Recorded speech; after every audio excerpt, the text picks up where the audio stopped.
Covid-19 e o rim. Publicado em Cleveland Clinic Journal of Medicine, esse artigo discute a patogênese da lesão renal aguda na Covid-19, seu manejo ideal e o impacto da Covid-19 em pacientes com doença renal crônica.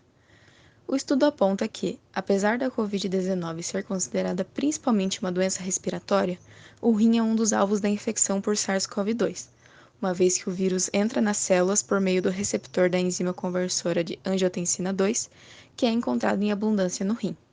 Alterações hemodinâmicas devido à infecção e à síndrome do desconforto respiratório agudo, levando à troca gasosa prejudicada, hipóxia e insuficiência cardíaca, podem aumentar o risco de LRA.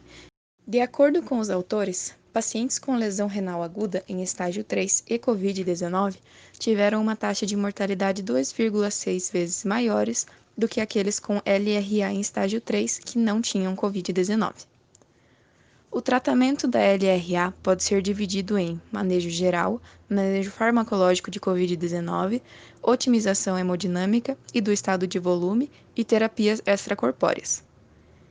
Ensaios clínicos prospectivos podem ajudar a identificar o manejo ideal de LRA em pacientes com Covid-19, e mais dados sobre a experiência clínica são necessários para avaliar o impacto e o prognóstico de Covid-19 em pacientes com doença renal. Covid-19 e o fígado. Este artigo foi publicado na revista Journal of Hepatology e teve como objetivo avaliar o envolvimento hepático na infecção pelo novo coronavírus. Os autores abordam sobre a epidemia de SARS anterior, em que cerca de 60% dos pacientes desenvolveram vários graus de lesão hepática, e levando em conta a semelhança filogenética que este e o SARS-CoV-2 possuem, supostamente esse novo vírus possa causar lesão hepática. O envolvimento hepático na Covid-19 pode estar relacionado ao efeito citopático direto do vírus, uma reação imune descontrolada, sepse ou lesão hepática induzida por drogas. O mecanismo de entrada do vírus SARS-CoV-2 é por meio dos receptores da enzima conversora de angiotensina 2, que estão abundantemente presentes nas células alveolares do tipo 2, também expressas no trato gastrointestinal, endotélio vascular e nos colangiócitos do fígado. O nível de expressão de ACE2 em colangiócitos foi semelhante ao das células alveolares tipo 2 dos pulmões, indicando que o fígado pode ser um alvo potencial para SARS-CoV-2.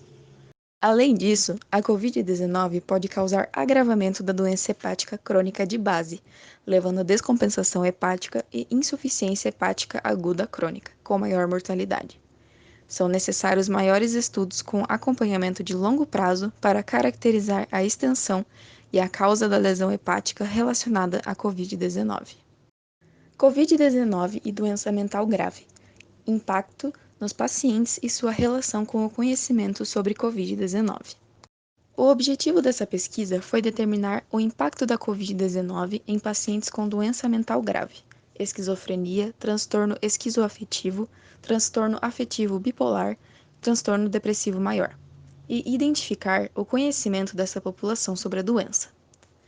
Publicado pela Psychiatric Research, o estudo foi realizado na Índia com pacientes clinicamente estáveis, pré-pandemia, por meio de pesquisa telefônica. Foi identificado um déficit considerável no conhecimento de alguns desses pacientes em relação à Covid-19, especialmente na própria existência da pandemia, no modo de transmissão, na identificação de sintomas e de medidas de precaução. Além disso, observou-se risco aumentado de recaída da doença mental pré-existente pela alta suscetibilidade ao estresse durante o confinamento, exacerbação de solidão e desespero, que gerou diminuição da adesão desses pacientes ao tratamento prévio, prejuízo no sono, na ingesta de alimentos e em cuidados pessoais. Constatou-se que pacientes experimentando suporte social inadequado mostraram baixa consciência da Covid-19. O estudo recomenda a criação de um programa de conscientização sobre a pandemia Covid-19 focado nessa população vulnerável, intervenção psiquiátrica continuada por meio de serviços de telepsiquiatria, bem como capacitação da rede de apoio social, e a elaboração de um protocolo padrão para o manejo de pacientes com doença mental grave para futuros desastres infecciosos. Obrigada por nos acompanhar até aqui e até o próximo giro de notícias.